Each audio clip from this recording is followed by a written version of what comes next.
হরে কৃষ্ণ। শুরু করতে যাচ্ছি পুত্রদা একাদশীর মাহাত্ম্য। যুধিষ্ঠির বললেন, হে কৃষ্ণ, পৌষ মাসের শুক্লপক্ষের একাদশীর নাম কি, বিধি বা কি, কোন দেবতা ওই দিনে পূজিত হন এবং আপনি কার প্রতি সন্তুষ্ট হয়ে সেই ব্রতফল প্রদান করেছিলেন, কৃপা করে আমাকে সবিস্তারে তা বলুন। শ্রীকৃষ্ণ বললেন, হে মহারাজ, এই একাদশী পুত্রদা নামে প্রসিদ্ধ। সর্বপাপ বিনাশিনী ও কামদা এই একাদশীর অধিষ্ঠাত্রী দেবতা হলেন সিদ্ধিদাতা নারায়ণ। ত্রিলোকে এর মতো শ্রেষ্ঠ ব্রত নেই। এই ব্রতকারীকে নারায়ণ বিদ্বান ও যশস্বী করে তোলেন। এখন আমার কাছে ব্রতের মাহাত্ম্য শ্রবণ করুন। ভদ্রাবতী পুরীতে সুকেতুমার নামে এক রাজা ছিলেন। তার রানীর নাম ছিল শৈব্যা। রাজ দম্পতি বেশ সুখেই দিন যাপন করছিলেন। বংশ রক্ষার জন্য বহুদিন ধরে ধর্মকর্মের অনুষ্ঠান করেও যখন পুত্র লাভ হল না, তখন রাজা দুশ্চিন্তায় কাতর হয়ে পড়লেন। তাই সকল ঐশ্বর্যবান হয়েও পুত্রহীন রাজার মনে কোনো সুখ ছিল না। তিনি ভাবতেন, পুত্রহীনের জন্ম বৃথা ও গৃহশূন্য। পিতৃদেব মনুষ্যলোকের কাছে যে ঋণ শাস্ত্রে উল্লেখ আছে, তা পুত্র বিনা পরিশোধ হয় না। পুত্রবাঞ্জনের এই জগতে যশ লাভ ও উত্তম গতি লাভ হয় এবং তাদের আয়ু, আরোগ্য, সম্পত্তি প্রভৃতি বিদ্যমান থাকে। নানা দুশ্চিন্তাগ্রস্ত রাজা আত্মহত্যা করবেন বলে স্থির করলেন। কিন্তু পরে বিচার করে দেখলেন, আত্মহত্যা মহাপাপ। এর ফলে কেবল দেহের বিনাশ মাত্র হবে, কিন্তু আমার পুত্রহীনতা তো দূর হবে না। তারপর একদিন রাজা নিবিড় বনে গমন করলেন। বন ভ্রমণ করতে করতে দ্বীপ প্রহর অতিক্রান্ত হলে রাজা ক্ষুধা তৃষ্ণায় অত্যন্ত কাতর হলেন। এদিক ওদিক জলাদির অনুসন্ধান করতে লাগলেন।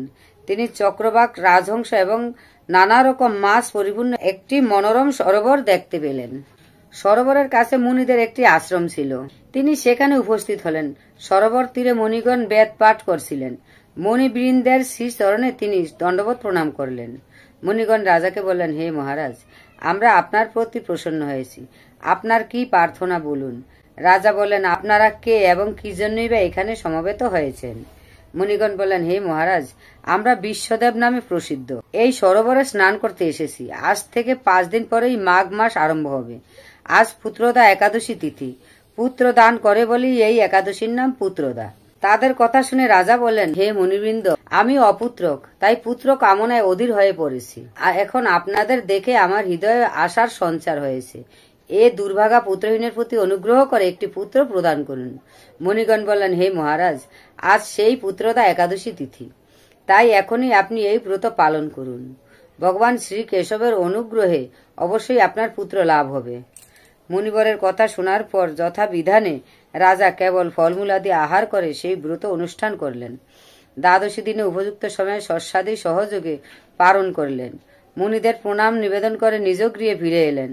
ব্রত প্রভাবে রাজার যথাসময়ে একটি তেজস্বী পুত্র লাভ হল। হে মহারাজ, এ ব্রত সকলেরই পালন করা কর্তব্য। মানব কল্যাণ কামনায় আপনার কাছে আমি এই ব্রত কথা বর্ণনা করলাম। নিষ্ঠা সহকারে যারা এই পুত্রদা একাদশী ব্রত পালন করেন, তারা পুত নামক নরক থেকে পরিত্রাণ লাভ করবে। আর এই ব্রত কথা শ্রবণ কীর্তনে অগ্নিষ্টম যজ্ঞের ফল পাওয়া যায়। ব্রহ্মাণ্ড পুরাণে এই মাহাত্ম্য বর্ণনা করা হয়েছে। শুনুন পুত্রদা একাদশীর সমস্ত এলাকার পালনের সময়সূচি। আগামী 25শে পৌষ 10ই জানুয়ারি শুক্রবার পুত্রদা একাদশীর উপবাস। 26শে পৌষ 11ই জানুয়ারি শনিবার পালন মায়াপুর সকাল 6:20 থেকে সকাল 8:23 মধ্যে।